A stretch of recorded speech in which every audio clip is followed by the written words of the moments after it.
ধাতু দুর্বলতা দূর করতে ওষুধ নয়, আপনার ঘরোয়া টোটকা ১০০ কাজ করবে ইনশাল্লাহ।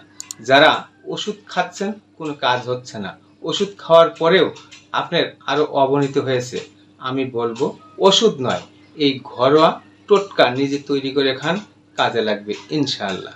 কি করতে হবে চলুন জেনে নেওয়া যাক।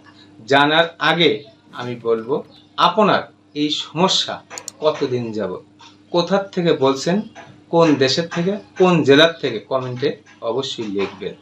বন্ধুরা, ধাতু দুর্বলতা বা ধাতুর পুষ্টিমান বাড়ানোর জন্য আপনি কোনো কিছু নয়, মাত্র কাটা খুরিয়ার গাছ যদি আপনি খেতে পারেন, তাহলে কাটা খুরিয়া গাছের নিচের শেকড় এটা ছেঁচে মাত্র 4 চা চামচ পরিমাণ রস মাত্র 2 সপ্তাহ খাবেন, আপনার ধাতু দুর্বলতা দূর হবে ইনশাআল্লাহ। ভিডিওটি শেয়ার করে সবাইকে দেখার সুযোগ করে দিবেন। আসসালামু আলাইকুম ওয়া রাহমাতুল্লাহি ওয়া বারাকাতুহু।